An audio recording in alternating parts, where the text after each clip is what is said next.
अभी हम गीता का जो चौथा अध्याय है और उसमें 34वां जो श्लोक है उसमें हम प्रवेश कर रहे हैं। देखो वहां क्या बताया जाता है, तद विधि प्रणिपातेन परिप्रश्नेन सेवया उपदेक्षन्ति ते ज्ञानम ज्ञानिन तत्वदर्शिना। अभी देखो मुक्ति का सीधा डायरेक्ट साधन है ज्ञान। हमें मुक्त होना है, डायरेक्ट सीधा साधन क्या है? ज्ञान है। और ज्ञान प्राप्त करने का साधन है गुरु शास्त्र उपदेश श्रवणम।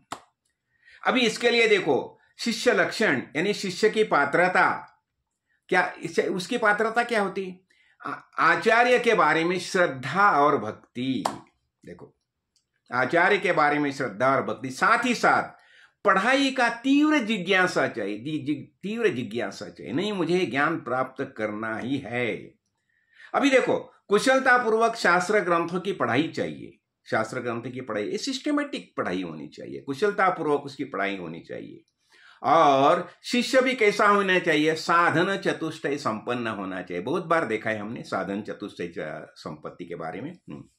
और श्री कृष्ण यहां क्या करते हैं? देखो यहां आचार्य की पात्रता भी समझा रहे हैं। ये आचार्य कैसे होने चाहिए? आचार्य की भी पात्रता होती है ना। तो देखो क्या होता है, देखो को ये पात्रता समझा रहे। और वो शनि वो क्या बताए? ज्ञानी और तत्वदर्शी चाहिए। वो ज्ञानी चाहिए, उन्हें परावर ब्रह्म का ज्ञान होना चाहिए। और तत्वदर्शी जो तत्व जो है उसका दर्शन होना चाहिए, ये ऐसी होने चाहिए। हाँ, यानी श्रोत्रिय और ब्रह्मनिष्ठ। देखो श्रोत्रिय और ब्रह्मनिष्ठ सद्गुरु, उसके बारे में भी हमने बहुत बार देखा है। हाँ, और देखो कभी कभी क्या होता है ना, सिर्फ ग्रंथ पढ़ के बताना नहीं। देखो जो आचार्य जो समझाता है ना, खाली ग्रंथ से पढ़ाई नहीं करनी चाहिए, उसका हृदय से आना चाहिए। हृदय से आना चाहिए।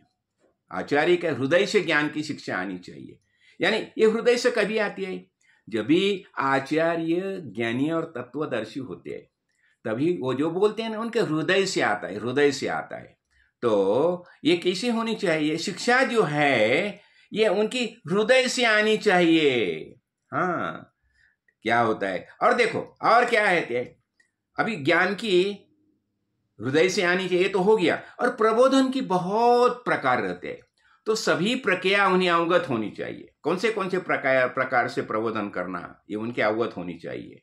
हाँ, और देखो और ये क्या होता है, क्या बताए? तद विधि, तद यानी उसे ज्ञान, जानो।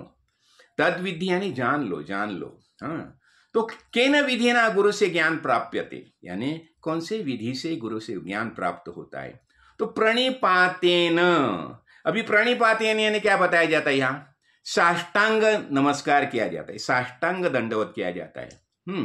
और देखो आंखों से देखो, हमारी जो देती जो है ना, सदगुरु जो है ना, पहले आंखों से देखो, फिर उन्हें साष्टांग प्रणिपात करो। यानी क्या होता है? आंखों से देखना यानी देखो ये दृष्टि से उन्हें हमारे अंदर होना चाहिए।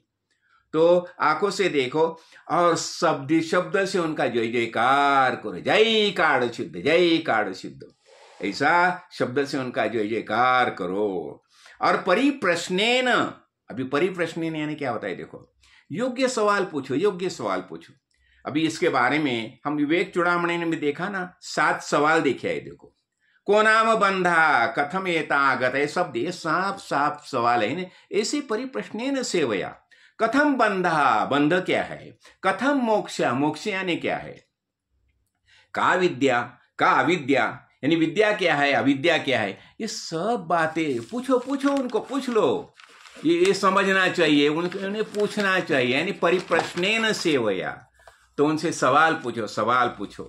तो सवाल पूछने से क्या होता है? हमारी तीव्रता उन्हें ध्यान में आती है। जब भी हम सवाल पूछते हैं ना, उन्हें पता चलता है कि हम भी कुछ थोड़ा सा समझने की चेष्टा कर रहे हैं। और सेवया यानी क्या है? सेवा करना यानी क्या है? देखो ये बहुत महत्व का भाग है। सेवा यानी गुरु शुश्रूषया, उनकी शुश्रूषा करने का यानी क्या है? उनके पाव दबाना नहीं। एक समय महाराज ऐसे बताते थे। अभी पाद सेवन भक्ति यानी क्या है? अभी देखो मैं चलता हूं और तुम्हें सब आके मेरे पाव पकड़ेंगे तो मैं चलूंगा कैसे? यानी जो जिस रास्ते से गुरु गए हैं वही रास्ते से तुम्हें चलना है। ये उनके पाव दबाना नहीं है। सेवा यानी उनकी पाव दबा नहीं। सेवा यानी खाली क्या है, खाली डेकोरेशन करना है, सेवा नहीं है। समझाना, ये डेकोरेशन करो करो, लेकिन ये क्या है, ये रजोगुण का स्वभाव हो गया। तो सेवा यानी गुरु शिष्य यानी आचार्य के लिए आवश्यक सेवा करना, उनकी पूजा करना, पूजा अर्चना करो। अभी देखो, अब ये पूजा भी करते हैं ना, वास्तव में गुरु पूजा का रहस्य क्या है? हम गुरु पूजा करते हैं, लेकिन पूजा किसकी करते हैं?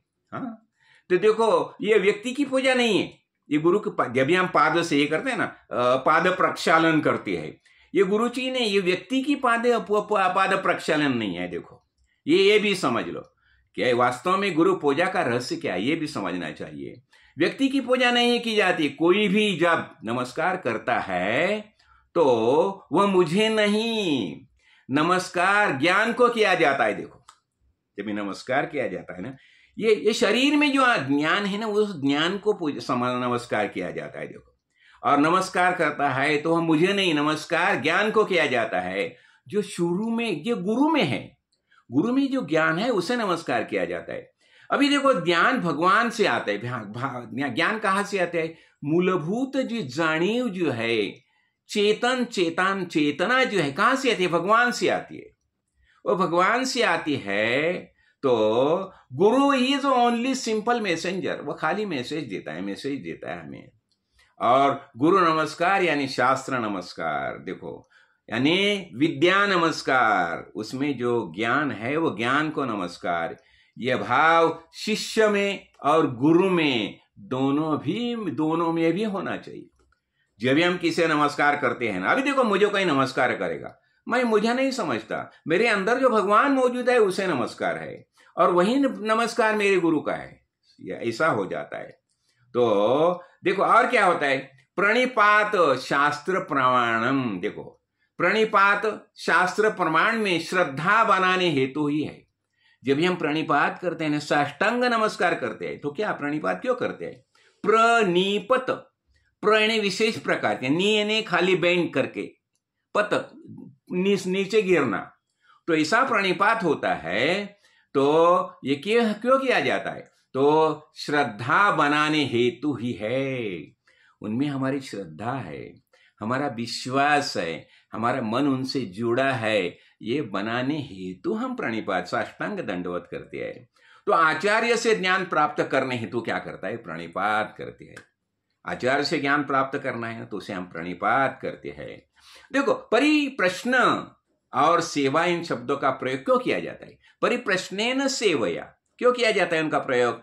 तो आचार्य उसका कारण बताते हैं। देखो, शंकराचार्य उसका कारण बताते हैं। क्या है? देखो, अभी गुरु के लिए भी एक नियम रहता है। गुरु जो है ना, सबको ज्ञान नहीं दे सकते, तो उनके लिए भी एक नियम रहता है। गुरु के लिए भी एक नियम रहता है, और वे सबको ज्ञान नहीं दे सकते। तो जिसके अंतःकरण में तीव्र जिज्ञासा है, भक्ति भाव है, श्रद्धा है, और आदर भाव है, अंतःकरण पूर्वक आदर भाव है, वही ज्ञान का अधिकारी होता है। तो जैसा श्री कृष्ण भगवान बताते हैं ना गीता में, देखो 18वां अध्याय में उन्होंने लास्ट में बताया है, इदम ते ज्ञानम आख्यातम। देखो, इदम ते न अतस्पकाय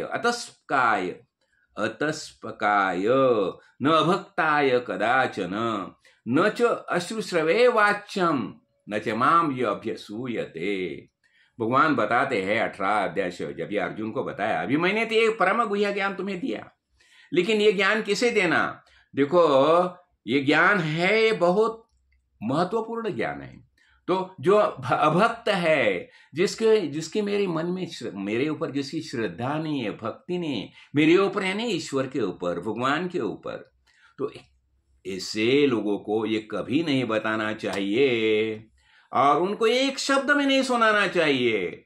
और जिसके अंतःकरण मेरे बारे में असूया है, यानी ये ज्ञान किसे दिया जाता है? जिसके अंतःकरण में भगवान के बारे में प्यार है, और अंतःकरण पूर्वक ये ज्ञान समझने की जिज्ञासा जिसके अंतःकरण में है, उसे ही ये ज्ञान देना चाहिए। यानी यहां हम क्या देखा? शिष्य लक्षण भी देखे, आचार्य लक्षण भी देखे और किसी प्रकार ज्ञान का ग्रहण करना चाहिए ये भी देखा। इसलिए क्या होता है, ये में अनुसंधान करना चाहिए, सतत अनुसंधान चाहिए, बस अंत तक नहीं, मुझे ज्ञान होना ही चाहिए। ऐसी जब भी तीव्र जिज्ञासा निर्माण होती है तो भगवान के प्रतिनिधि कोई ना कोई खुद ब खुद हमारे तरफ आ जाती है। और इसके लिए क्या होना चाहिए, हमारे अंतःकरण में जिज्ञासा होनी चाहिए। तो ये गुरु हमें ज्ञान देते ही है। जय कार्ड सिद्ध, जय कार्ड सिद्ध, जय कार्ड सिद्ध।